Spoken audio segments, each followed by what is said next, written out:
Welcome to 6 Minute Hump Day,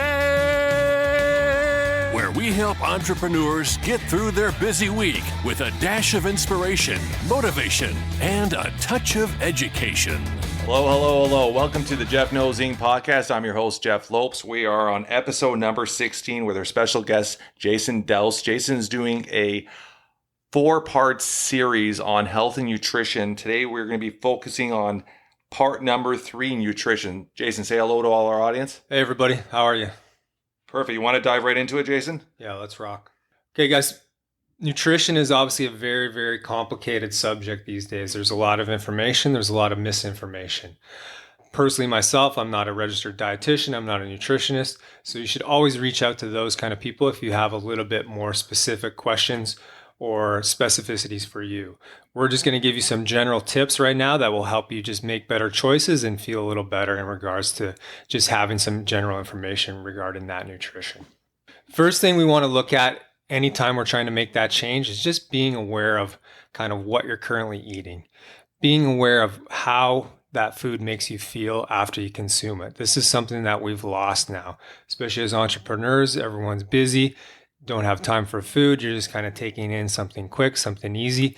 This has been the rise of fast food over the last 50 years. That's why it was created. It made things a little simpler, made things easier to get. But with that, we've lost that connection. We've lost that feeling. When it comes to being aware, we just want you to think about noticing how you feel after. So say you just ate a sandwich for lunch and maybe a bag of chips, and then you go back to work.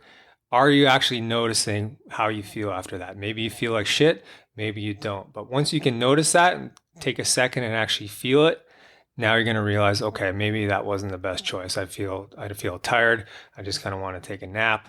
It's not because you haven't had enough coffee you probably had. It's because of that food. That food is not really agreeing with you. Basically, what happens is we kind of ignore this response in our body. Once we can increase our awareness as to how we feel before and after we eat, now we can change. Now we can know, okay, maybe I shouldn't have that next time. We'll go to a better option and then notice how much better you feel after that. Okay? Jason, let me jump in there.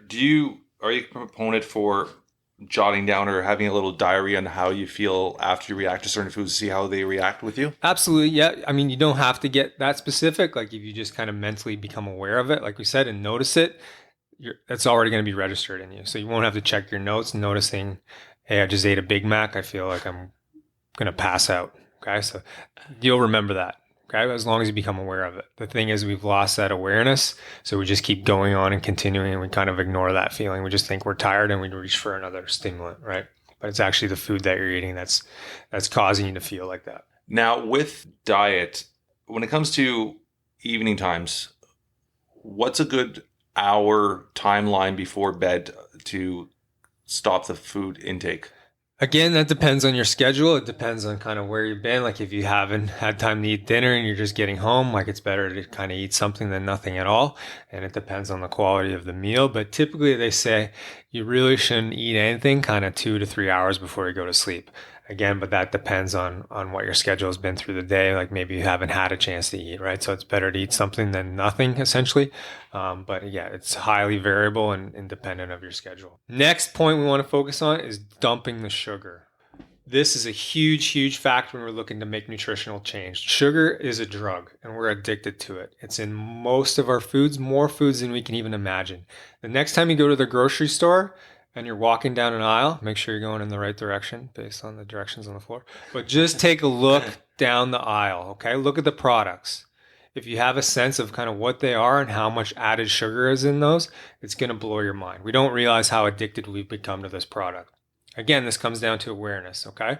Just start to take a look at the foods and drinks that you're consuming. Chances are you're going to be shocked, right? So flip it over, look at the nutritional label. So it can even be like your orange juice you have in the morning. Most people don't realize how much added sugar is in that.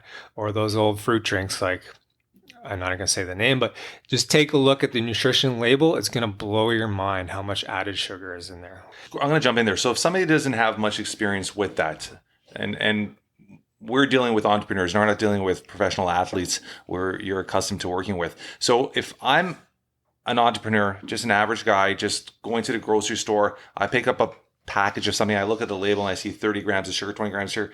How do I realize, hey, this is high, this is low? Like, where is it a standard number, something to figure out? Yep, that's a good question. And a good indicator, what they say is kind of anything over 10 grams, leave it alone. Anything under 10 grams of sugar, that's going to be pretty safe, in the safe region for you. But once we get over that to 20, 25, 30, like if you look at a thing of Gatorade, I think it has 37 grams of sugar. Okay. Which is even a can of pop, you're looking at 35, 40 which grams is of the sugar. exact same as a can of Coca-Cola, right? Yeah. But because that's been mass marketed to athletes and people that are active, we think, oh, I'm active, I should have a Gatorade. Like, no, you just need water. You're not running a marathon. You're not exerting yourself that much. You don't need that Gatorade for lunch. Jason's not going to be sponsored by Gatorade anytime soon after that. That's all right.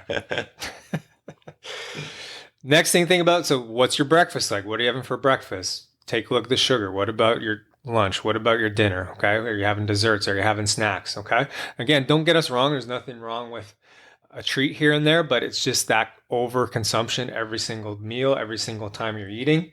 Right? Just become aware of how much added sugar is in those products, is in those items. Okay. Creating simple reductions in this daily sugar intake over time is dramatically going to improve your health. Okay. It's going to help balance your energy levels. It's going to help body composition. It's going to help everything in regards to your metabolic health. Okay. So dump the sugar, add your health. Next point we want to focus on is just simply eating real food. What is real food? What is eating clean? Basically, if you think about this, food is energy, okay? Energy is our life. Anything and everything that you eat that's beneficial for you was alive at some point, okay? It doesn't matter if it's a plant, it doesn't matter if it's an animal product, okay? That thing was alive. Alive meaning that it feeds off energy transformed from the sun, water, and earth, okay? This is what gives us energy. We have to consume that stuff because it gives us energy, okay? Like I said, the idea of eating clean can become very misinformed. We don't really know what that is, but if we can bump it down to that simple fact, was this thing alive at some point? Was this salad alive at some point? Yes, it was. It grew. It's alive. It's not this bag of Cheetos that is just kind of a processed manufactured thing. There's still elements of things that were in there that were alive, but think of how chopped down and how minimal it actually is, right? So the actual nutritional quality of that is much, much lower. A simple way to think of that, a simple way to check for that is if you will leave it out on the counter, how long before it goes bad? Okay, so if you had a salad, right? You take your salad out, you leave it out on the counter. After a couple hours, it's going to become withered. It's going to become soggy. Okay, it's not going to be good to eat. If you had a steak or a piece of fish out and you left it on your counter, or a piece of chicken, you're going to understand how quickly that will go bad. If you take a Big Mac, put that on your counter, you could leave that thing there for 6 months and it's not going to change. Again, this goes into the nutritional quality. How much energy is in there? How much actual living material energy that we need to consume to help optimally function? That's what we're talking about here, okay? That's the idea of eating clean. So I guess today's tidbits are keep under 10 grams of sugar, stay away from processed food, eat things that were alive. That's it. The three things are simply just become aware, okay? What you eat and how you feel after. Watch out for the sugar intake and drinks, snacks, and foods that you eat, and try and eat real food, okay? Meaning, was this thing alive at some point? Like the example we used before, like a Pop-Tart. These things are bionic. You could leave that out for 2 years and it's not going to go bad. Is that giving you energy to sustain your life, to optimally do the things that you need to do throughout the day? That's a wrap for today. I want to thank Jason for coming on for part 3 of a 4-part series on our 6-minute hump days. If you liked our show, tell your family, tell your friends, spread the word. We're trying to build something special here. Hit the subscribe button, leave some feedback. 5 stars would be absolutely amazing. Till next week, always move forward. Thanks, guys.